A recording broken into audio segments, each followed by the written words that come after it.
courage to lead. Be brave and be bold. Whoa, let it roar. Welcome to the Courage to Leap and Lead podcast, where each of our guests share the stories of courage that helped them become powerful leaders. Before we start today's show, please remember to visit courage-consulting.com, where you can find all the episodes and other excellent resources, all at courage-consulting.com. Now here's your host, Leadership Courage Coach, C.B. Bowman. Hello, everybody. How are you today?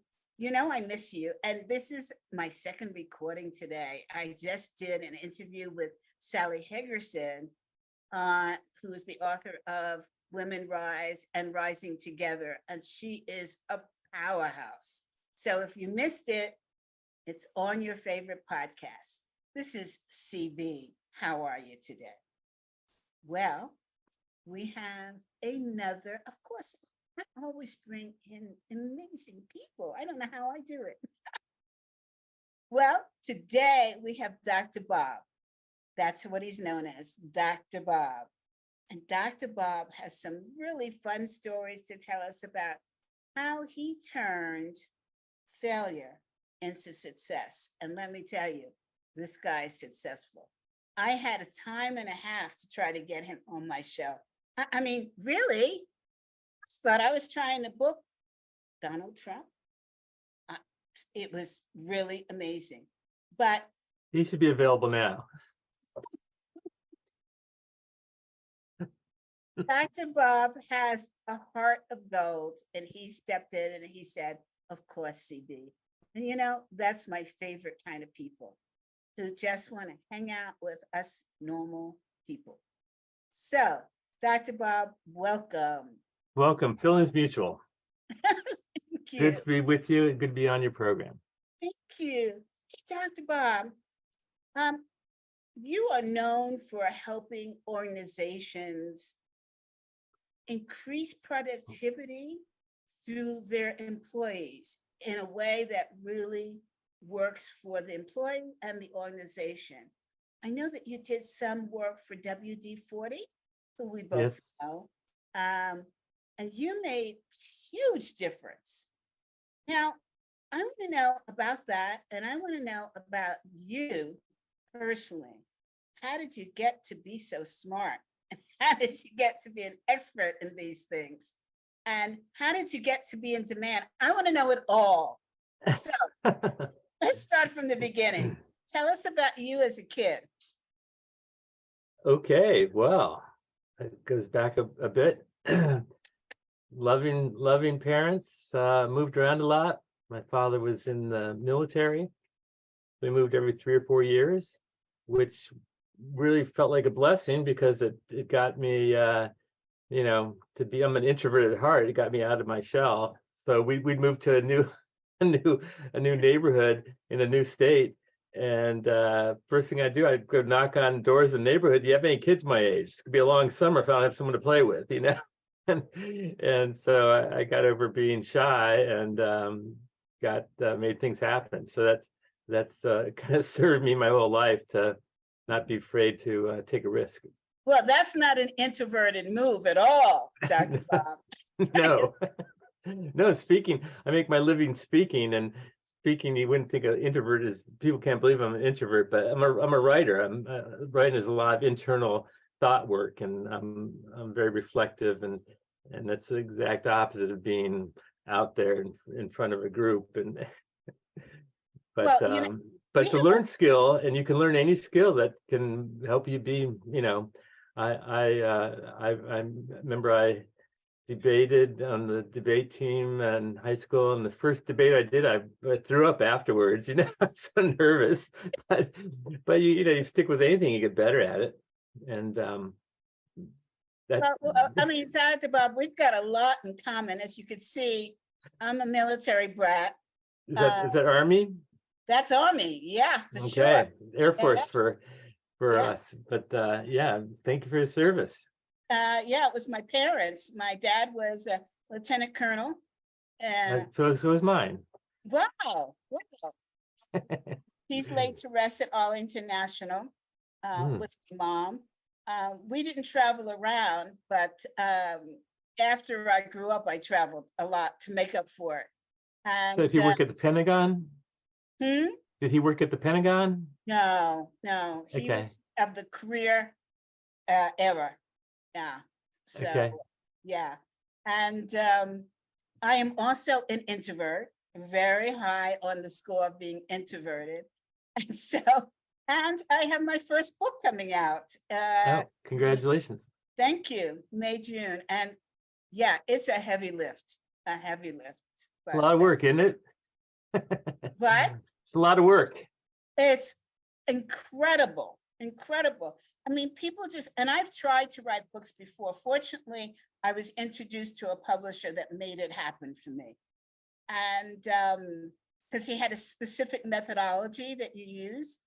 And even with that, I mean, it was much easier than I thought, than previous attempts, but it takes concentration. It really does. Yeah. So Writing, rewriting, a lot of choices along the way. So the rewriting was the killer for me. yeah, that's what makes a good book, though. That's what is the tighter you can edit it. The same is true with a movie. You can tell a movie that wasn't edited very well. It kind of didn't quite hang and flow, but a well-edited movie could be a whole notch, a better movie as a result, you know. Well, I made by sending it into the publisher for the first edit without reading it. Because I was so done with it, right? And it would have been a disaster. When I got it back and I read it, I said, well, they didn't edit this very well. And I realized, no, you didn't write it very well. Well, that actually development editors have pretty much gone to the wayside. Like a lot of publishers just take what you give them and print it. And where do you want us to send the books, you know? Yeah, exactly. Yeah. Yeah. So when I got back and I saw that, I said, all right, if you're serious, sit and rewrite the book. And that's what I did. All right, good. So now, Dr. Bob, so you grew up in the military eyes and traveled around and made friends, and then what? Oh, well, on my upbringing, when I was also in senior in high school, I remember taking English class, and the English teacher was passing out papers, and she stopped at my desk and waved it above and said, "Best paper I had in 4 classes." I go, oh, you know, kind of surprised, and went back and reread the paper. What'd she see here? But I got a message that I had a gift for writing, and that kind of moved me in that direction to do that more, to pursue that. And I did self-publish my first book when I was 21, and I've now done 31 books. Wow.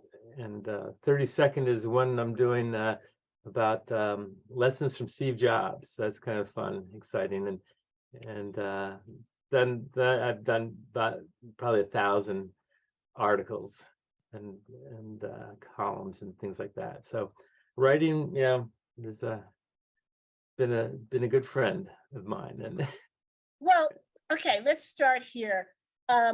Did you just, from your first book, you just jumped into fame and fortune writing? no, I worked my butt off. What are you talking about? There's no, I saw a band, who is it? Come on, I'm blanking on the name, but I remember in front of the crowd, he goes, "I want to thank everyone for supporting us over the past 20 years before we became an overnight success."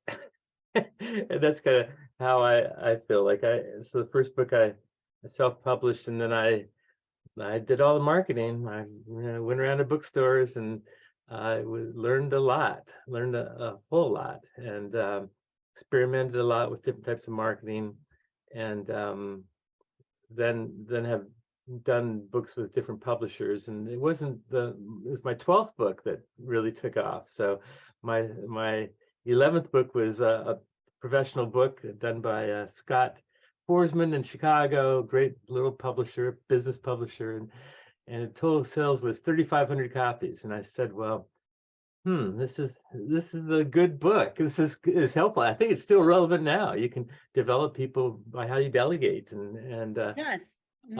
but it didn't really kind of ring a bell and hit a nerve, as they say.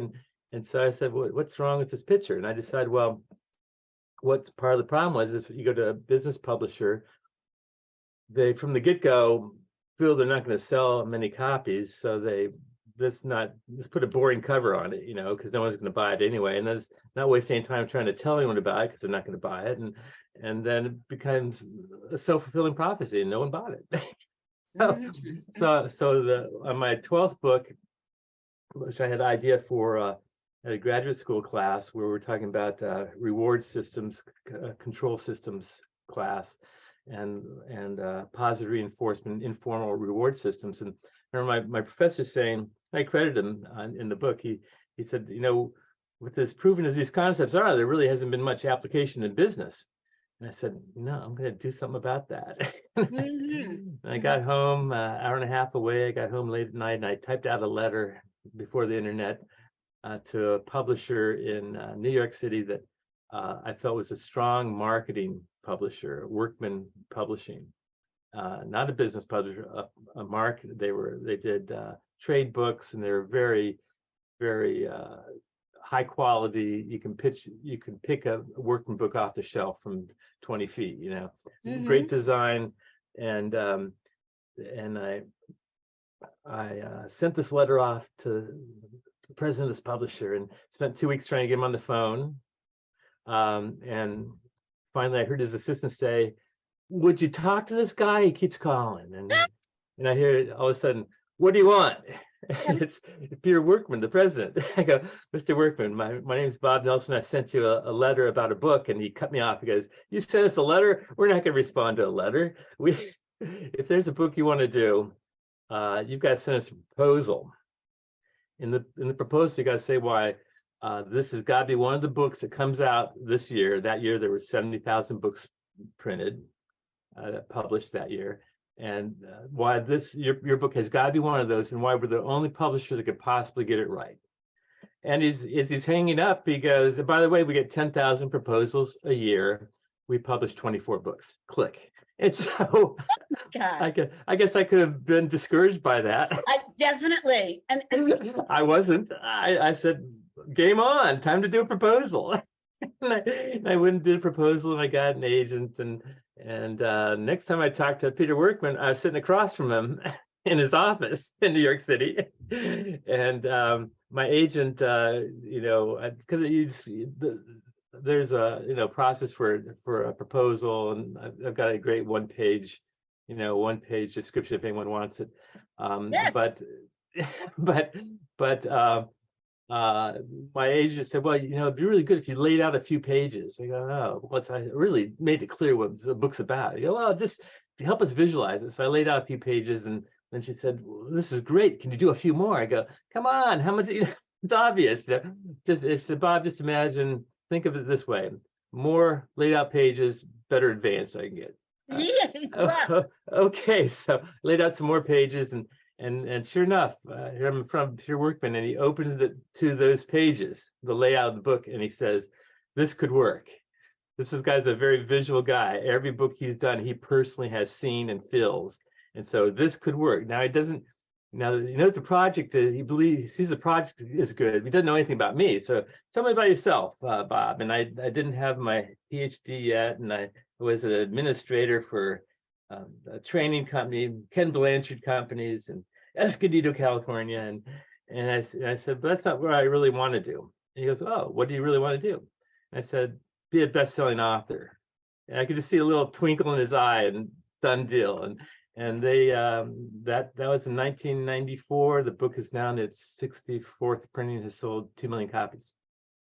So 3,500 copies, my 11th book, 2 million copies, my 12th book, with just a couple changes in perception. And one was going with the book, the company that knows how to market books. And even with that, I got to tell you that because I got, the dealing with the marketing director, and at one point as the book was coming out, I said, can you send me a proposal on what you're going to do marketing?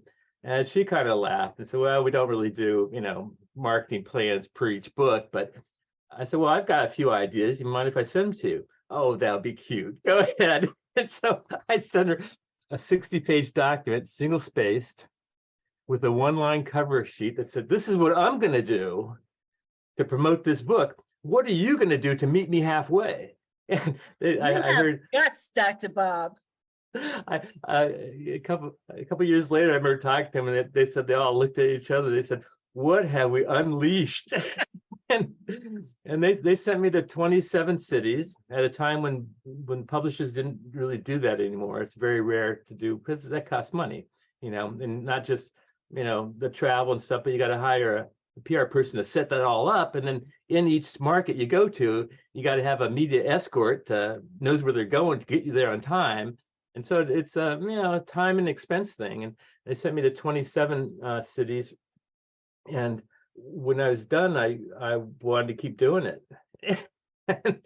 And I was getting booked to speak. So each place I was booked, I would line up media while I was in that market, that type of thing.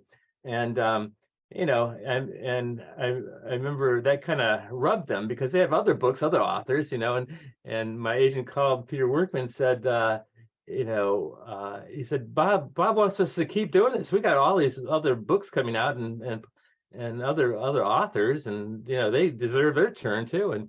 And she said, well, do you have any other authors that are willing to do what he's saying to keep hitting it? And he goes, no. Well, why wouldn't you do it then? Wow. And so I said, oh, okay, we'll keep doing it. And I struck a deal with him to that I would pay for what was it? I'd split hard costs with him, and I'd cover labor costs that I was spending. So it was so we kind of did it together, and that the book kept selling, so as a result, and was on Business Week's bestseller list for 239 weeks, something like that, and 6 years. But Bob, have you written a book on how to market your book? no, but I talk to people about it a lot. Okay.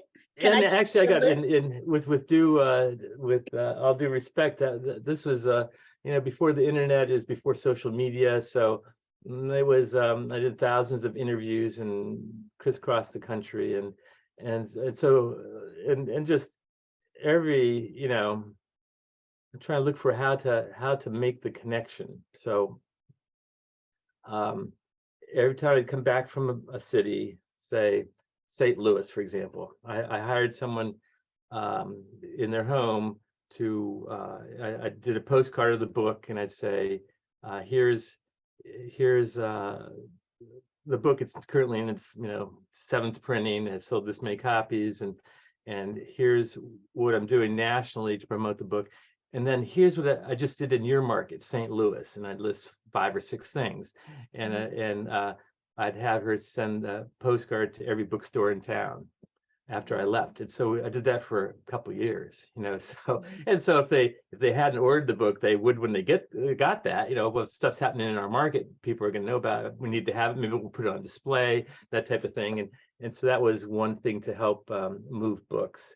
And I remember once I was in New York City, staying in a seedy hotel across from Madison Square Garden, and I can't remember what I was doing there, but I decided, I'm gonna just take an extra day here in New York City. And I in the hotel there, they used to have phone books in the hotel rooms, because Yellow pages. Yellow pages. I looked up the bookstores, and I took the section, I ripped it out, and I went out to a cab, and I got in, I said, I want you to take me as many of these bookstores as you can today. And that's what we did. And so we went to like 27. So while I was in signing books or talking to the bookstore manager, he would figure out where the next closest bookstore was, and then I got to catch my flight at 6 p.m. at Kennedy, Wait, what did you do at each of the bookstores that you went into? Well, I introduced myself. I said, I'm the author of this book, and if you have some copies, I'd love to sign them for you. And if they did, I would, and they'd be appreciative. And I actually liked it more when they didn't, because a lot of times they say, well, that would be, embarrassing. Well, it's too bad you don't have them because I would sign them for you, and they would often take out the order form and order them in front of me, with oversight, sorry. And so that was a bigger sell because now they're going to, if they buy 20 books or 30 or 3, they're going to have the book now. And so that was, that it was about exactly a year later, I returned to Madison Square Garden, but this time I was speaking about my book. At any rate, but so everywhere the first year I probably went to 400 plus bookstores, and so, for example, they're out of business now, but Walden Books used to be a chain, and I remember I'd take notes on each one. I'd go into the Walden Books, and it was strange because they'd say, well, our computer says we have 3 copies. Let's go see if we can find them. I go, okay. And they go, and they wouldn't be on the shelf, and they disappear in the back for 20 minutes thinking, I found one, it's like, great. And I said, well, I don't know much about how you guys do business, but it seems like you order books centrally from home office. That's right. Well, it seems like if your computer says you got 3 and none are on the shelf, no one's going to buy any of them, and you're never going to reorder. Yeah, you're probably right. It took a genius to tell them that. So I took all that data. Now I've gone to 87 Walden Books across the country, and here's what I found. And that was a story at most every one of them. And so a couple of things. One, they put out a word to other Walden Books to watch out for this guy, because if you haven't got the book, get some. And so it went from like 3 copies and 30 or 40 bookstores. It got bumped to 120 bookstores for 4 or 5 copies, and that's how you got inroads in the bookstores. Now they're not going to do that if the books don't move in the bookstores. So you got to be doing promotions. So one is you got to get them into the bookstore, but then you got to get them out of the bookstore, and that's how you get movement on. So to get them out by signing them. You name it. Doing media, doing stuff like this, or I remember in Minneapolis, the Minneapolis Tribune had done a feature about the book. It's 1,001 Ways to Reward Employees, and a nice feature with a picture. And I went to Barnes and Noble there, and there's 40 copies. Do you have this book? Yeah, look here. They had like 40 or 50 people that called to order it, and they had books on reserve for them. I go, oh, okay, well, let me sign those for them, which I did. But wow. That's moving the books, or do a book talk, the talk in. I found the talks in the bookstores I probably wasn't famous enough. If I was a politician or something, there'd be people around the block probably. But so I found that by itself wasn't very effective. But what was the relationship with the bookstore to say, what can I do in your community? And then I had, the bookstore man. I get different bookstore managers, and like I remember Brian Baxter at Tattered Cover Books in Denver, delightful bookstore, yes. Multiple ones, and he said, Bob, let me make some calls. I think I'd like to have you here, and I'll take you around and he did. He took me to the 5 or 6 different talks in one day, and just 200 people here, 300 people there, and it was companies that he called and said, you need this guy, and they'd have a meeting, or they were having a meeting then, and they bought all the books from Brian, and I was there to as a draw. At the end of the day, he goes, Bob, I learned something from each time I heard you speak. And it was one thing he said. The second thing is that I can bring you back every 3 months and we could do this again. So I want to understand this. So you went to him and you said, what can I do to help you in your community?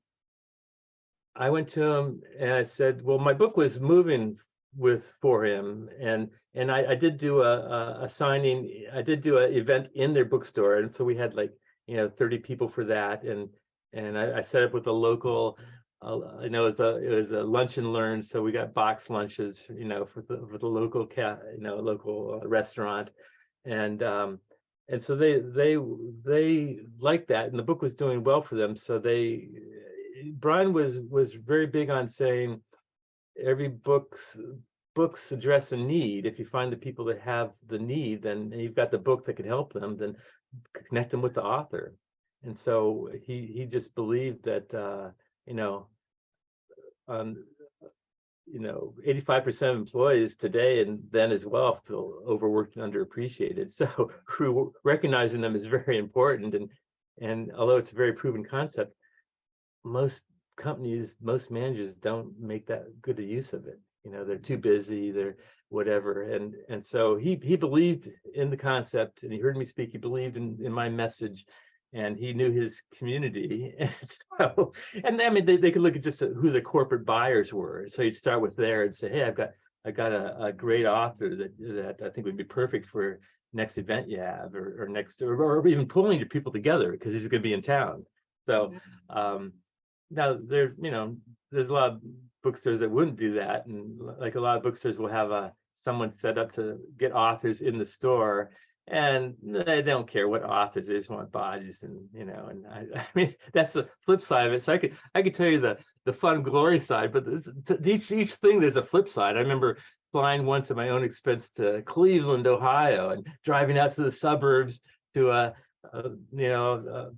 bookstore to speak at Barnes and Noble or something, and sleeping in my car until 7 p.m. when my session was, and I go in the store and no one's there. And the entire trip that I spent in Cleveland, the only person I talked to was one little old lady came up to me in the bookstore and said, "Oh, I feel so bad for you. There's no one here." And you're stacks of books all around me. And so you got to take that in stride. Well, that one didn't work very well. And why was that? Well, because the person just wanted to fill my name in on their sheet until they're done. They didn't do anything to promote it. They didn't put it in their own calendar. They didn't tell local businesses. So, that you got it's the devil's in the details. So, but that really wasn't an event if it wasn't promoted. It was just a guy showing up in the bookstore. And you have a great story to tell about it. Yeah, I haven't told that one in a while, but so but I guess there's a courage to lead. It's sort of you keep going. You don't. I never would be stopped by one thing, anything, one person or one publisher or one failed book or one. What gives you the strength and the motivation not to be stopped, Bob? Well, you got to have fun with it. You got to feel that you're making a difference, and I want to make a difference, and I have a value to. I really like helping people, and I want to help people. In fact, it doesn't keep you much to keep going. Basically, I got an email a few weeks ago from some lady in Indiana, and she said, "When I read your books, Dr. Bob, it makes me feel like you're a personal friend, giving me permission to do the right thing." Oh, yes, yes. I want that on my tombstone. Oh my gosh, that's so like I received a note on Facebook from a woman who I don't remember, wrote me a note and said, she wrote it to Facebook. She said, "I remember CB coming in for a job interview." And this was with AIG. And we're talking at least 15 years ago, right? And she said, and she was so kind. She wrote me a thank you note. And she wrote one to my boss. And she did not know at that time I was going through hell. And that thank you note I still have. And I went, oh my gosh. There you go. There you go. You just never know what you do and how it's going to affect somebody. It's true.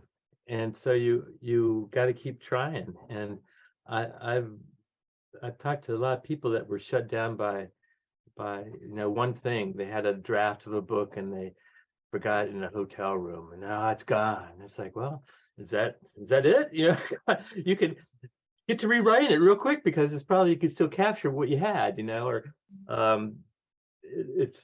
but people play life by different rules, and I think part of what gives me the power to do it is I have fun with it.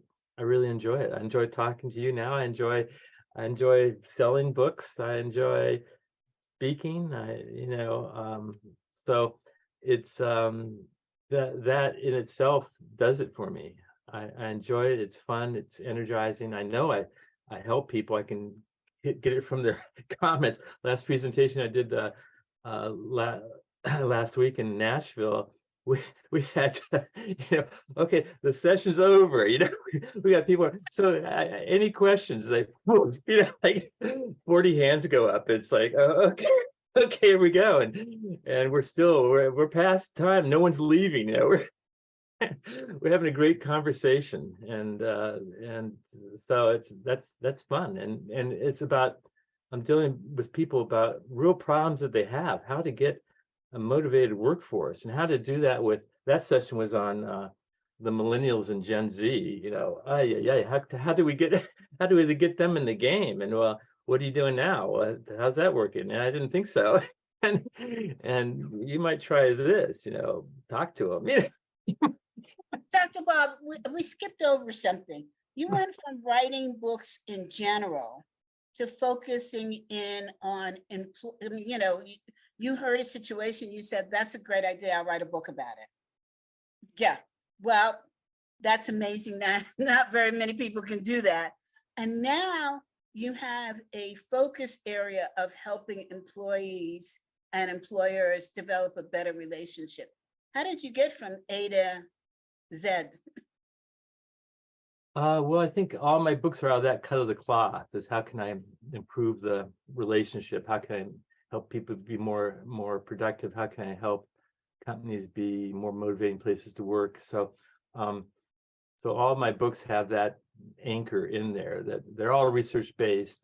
But I did a book on Ubuntu, which is a South African concept of connectedness. I see you. Mm-hmm. Yeah, I see you, and it's just a brilliant concept, and it's in the fabric of the culture in South Africa. And I spoke there, and I was very impressed. And I said, this concept deserves broader acknowledgement, and business can use it. U.S. business can use it because it's a softer, more empathetic side of things, and so. Whatever book I've done is anchored in how can we make for a better work environment and more productivity, and better for not just the company, but better for the employee as well. If you set up a partnership where you got a contract worker and you got to do what I say, how's that going to work for you? It's the days of being told what to do are kind of past. You got to have a conversation, and this is why I was thinking, you'd like to take this on and give them the choice, so or a new employee, and focus on catching them doing things right. It's easy to find fault. What were you stupid? You did that, I already told you how to do it. You did it wrong. Well, okay, yeah, they're stupid. Now where do you go with from there? They're going to leave. Yeah. They're going to go. They're going to ghost you. Mm-hmm. They're just not going to show up tomorrow, and you're not going to know why. Well, I didn't think they were very good anyway. Okay, well, self-fulfilling prophecy. Mm-hmm. So it's as opposed to I was working with a manager who runs a car parts store, and he had a new hire, a 16-year-old part-time job, and he had him in the back room straightening up inventory. And after 45 minutes, the kid comes out all excited, animated. Come here, I want to show you. And he takes him back. Look at this. And kid's been stacking oil cans for 45 minutes. And the manager said, I almost went with my knee-jerk reaction, which would have been, what do you expect, a medal? Get out there in aisle 4 and clean up that spill. These kids today, But he caught himself, and instead he said, Eric, I don't think I've ever seen an oil can so nicely stacked. I can tell that you're really someone that cares about doing a good job. I want to start to show you how we take inventory this afternoon. There's going to be no limit to where you can go in our business. It's like, well, what does the kid do? What did it help but do? He stands up a little straighter. You met him at Yes. his energy, and you can mold and amplify that energy. And out of the chute, he may not be perfect, but you can move him in a direction that makes him more valuable to you and to himself. And whether he stays with you or whether he finds a job elsewhere, you can give him skills to have for the rest of his life. Talk in those terms, and all of a sudden it's just not a job anymore. Well, it's more than skills. It's having the feel good inside, feel Yeah. good about what you've done, and feel like you could tackle anything. Yeah, because- well, and there's two sides to just a simple praise that you can do in the hallway in 10 seconds. It's got to be timely, it's got to have specifics. So any praising has specific feedback, and we all need specific feedback to be on mark and to stay on mark, and especially younger generation. They can't work in the void. So it has that, and then ideally you also add an emotional charge. I knew you'd be a good hire. I'm so glad you're on my team. Something from you personally that gives it a charge. And Mark Twain, he once said, "I can live for 2 weeks on a good compliment," and I think it's even longer today because we get less of it. We get so little of it. We're moving so fast. We're maybe working in different locations or from home. Your manager's doesn't even see what you're doing. It's harder to make the good connection on an ongoing basis with employees, and you got to do probably more of it than you think, because a lot of managers, they got their own work to do, and then they only deal with the employee when there's a problem, and that's too little too late. You got to be proactive. And catch in what they did right, and why is right, why it tied into our values or our monthly goals or the teamwork that we're trying to get going, and the context for why that's so important, and that makes the simple thank you and praise more meaningful, larger impact, and it's something that the person then can carry with them and feel a part of them, and that builds their pride. So But I it think, actually works. it ties into my work of being courageous as a leader. I think that many leaders today feel that, well, first of all, they don't recognize courage in the workplace. That's number one. And because they don't realize how much it takes for an employee to come out and take a stand, make a recommendation, give a suggestion, and they ignore it or shoot it down, and then you've got the whole ball start rolling where no one has the confidence to come out and help the organization grow. But Yes, also, I'd agree with that. yeah, I think also there is this thing that managers have, that if I compliment somebody too much, if I recognize what they're doing too much in a positive way, then it's going to give them the confidence to leave and go and get a better job. And so therefore, let me just keep them in their place, kind of thing, Oh yeah, there's a lot of that. Or if they leave, maybe I won't be able to replace them because the budget's tight, something like that. So yeah, and that's to their detriment as well as the employees' detriment. That's a big hurdle if you have managers are insecure themselves.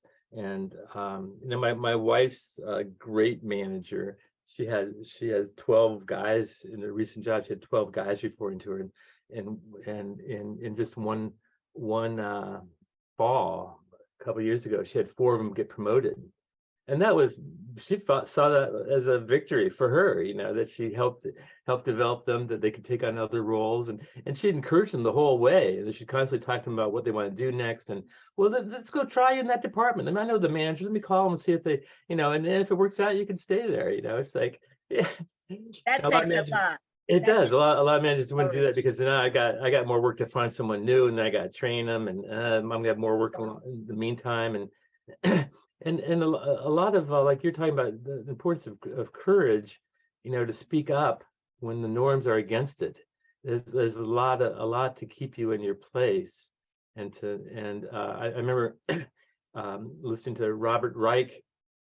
He was what role do you have under Clinton? He was I forget the Secretary of Education, maybe, I don't know.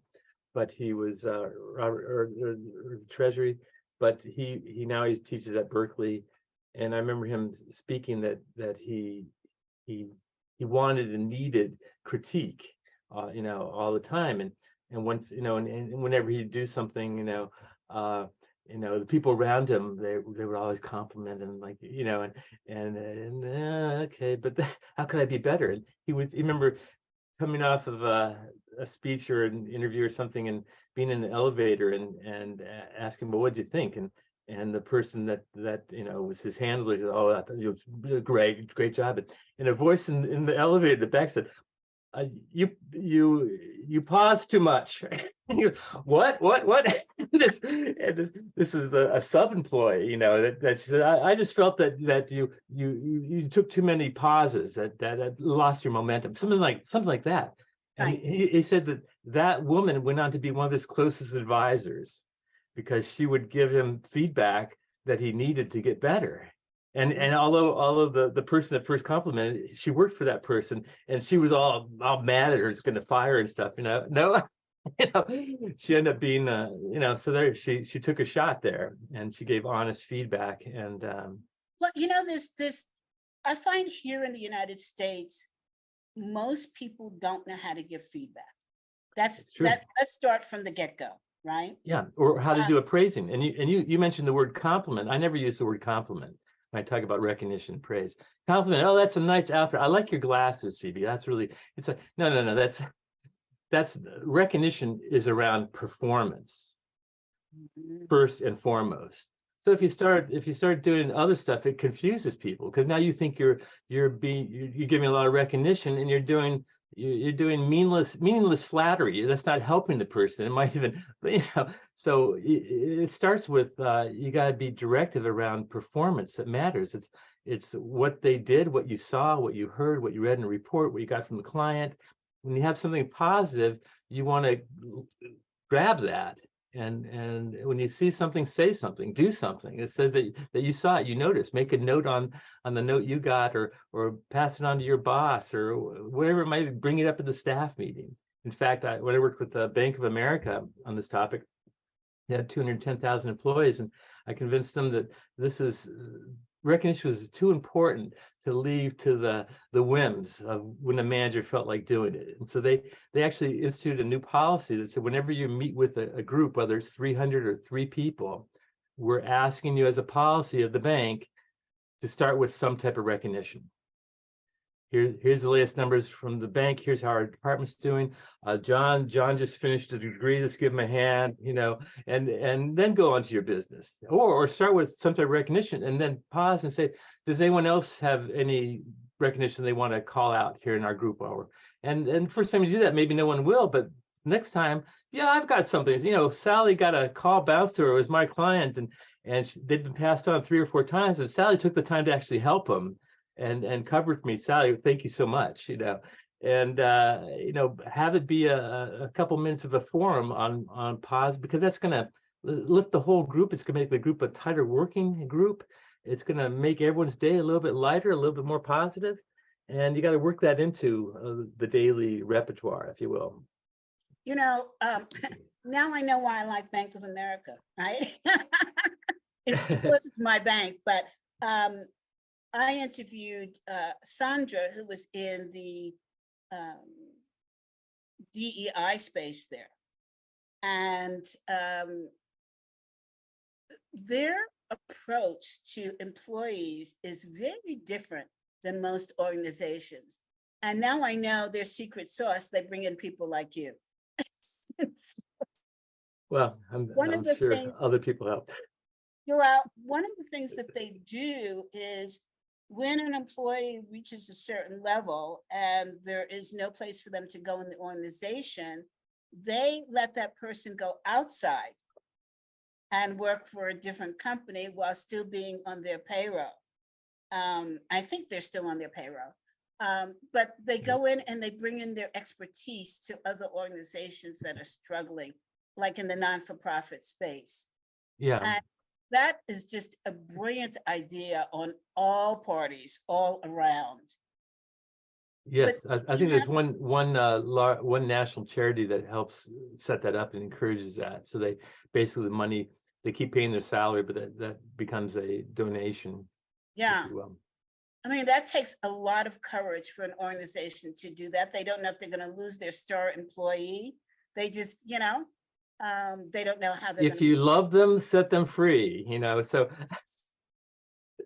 what that it gets back to the manager again. The manager is protective, and you gotta stay here, you gotta keep working for me, and no, you can't interview, and they're gonna stifle them, and then they're gonna have to leave. So it's rather build them up and help them, and then help them on their way, and just have it's going to reflect on you in a positive way. It may be more work in finding the next person, but maybe they'll come back and join you again after they've been away for a year or two, and that happens. So I know one job my wife left. It's kind of cool. They did a whole they did a plaque of all the different business roles, all the business cards she had in that company. It was about 5 or 6, and then they added other ones like team my supporter, and then the last one they left blank for when she returns, and they gave her this when she left. It was like a boomerang award, and I know a company that uses the boomerang. They give you, when you leave, they put the date you're leaving on one edge, and they save the other one for when you return, and they give that when What you a leave. great idea. And then nice. So it's like you can't if you're trying to control people, the days of control are long gone. It's more of a collaborative workplace now, and you got to involve people in decision making. 89% want that. You've got to have two-way communication. 95% want that. If they make a mistake, they want you to still support them, maybe turn it into a learning opportunity. 92% of employees want that. So it's all the best motivators are all things that don't cost any money. They just is a little bit of behavior, a little bit of thoughtfulness, and actually doing it. You can't. One of the things I've run into is that because the concepts I talk about, sound like, feel like common sense. They go, well, I can do that. They go, yeah, I know you could do that. I'm not here to. I'll talk to a group. I know you all can do this. I'm not here to question if you can do it or not. I'm questioning, will you do it? And what's your evidence that you're doing it? If your people were here, would they say you're doing it? Because a lot of times you think they will, but they don't, because you're talking about Fred. Fred never does this stuff. When he started the job 8 years ago, he brought in donuts once. That's about all he's. But what I want to touch you about is your next book is about Steve Jobs. Now, I thought the world of Steve Jobs as a businessman. What he did for Apple was beyond reproach. My question now is, he had a reputation for not being the best employer in terms of how he treated his employees. How is it that you're writing about him when he seems to be the Antichrist to what you're preaching?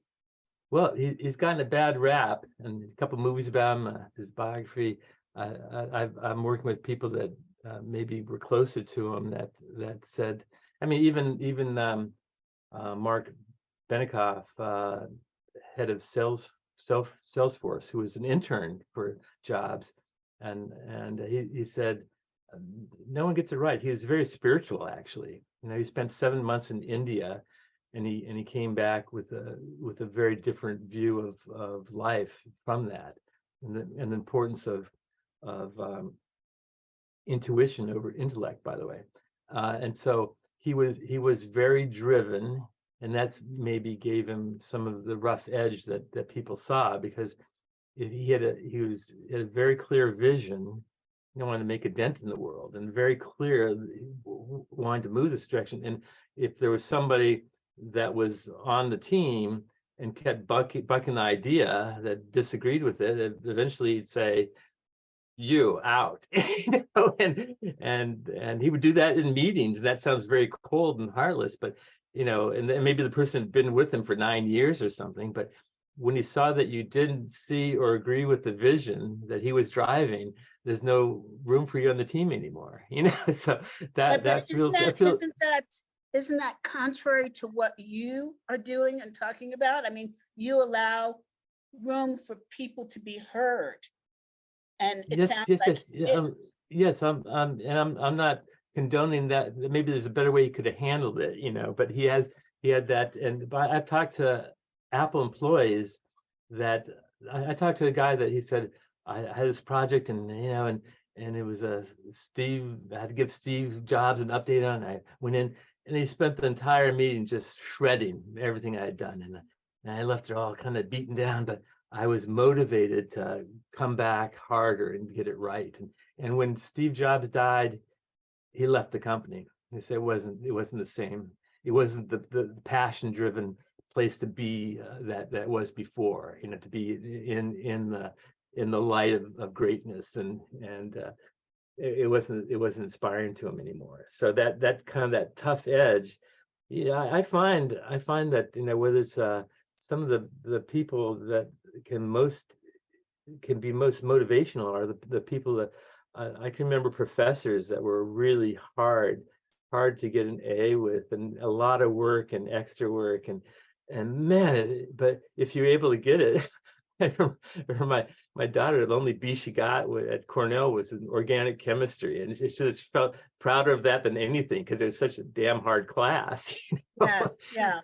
So it's sometimes if you have someone that's really challenging you, that can be more motivating than someone's just well, okay, you tried your best, so it goes. That's true. That sort of tough love. But a power in the light of a powerful visionary, and Steve Jobs, if anything, he is a visionary, and executed on that vision as best he could. So and there's funny stories too, like he had the first prototype of the iPhone, and he goes that he had a team working on it for 18 months. He goes, no, this is way too big. It wasn't this one. This is way too big. And he was in a room that had an aquarium, and he dropped it in the aquarium. Look at all the air coming out. There's a lot. You could squeeze that down a lot more. And he walked out of the room, and they were like, that was their only prototype for 18 months. But you know what? They started over and they made it smaller. And if he had said, well, you tried your best, what can you ask? Then we probably wouldn't have the iPhone now. He was driven. The MacBook that could fit into an envelope, you take it on stage. It's sort of like he had a vision, and it's to make the things he made. He revolutionized 7 different industries. 7 different industries. Well, he was adopted. It's sort of what was handed him in his life? Come on, the guy that started Domino's. He was an orphan. Nobody handed him anything, so who are you waiting for someone to hand you something? Make it happen, it's like, what are you waiting for? And that's what I love about Steve Jobs. I was so inspired by him in his 2005 commencement speech at Stanford. One of the things he said, we're all naked. You come enter the world naked, you leave naked. Why are you scared? Go for it. Make something of your life. It's now or never. And so I think it's very inspiring. And I've talked to many people that have been personally inspired by him, from him. Even in the MG100 group. I remember one day. I had like 3 different people that said, that's why I'm doing what I do. Steve Jobs. It's like, wow.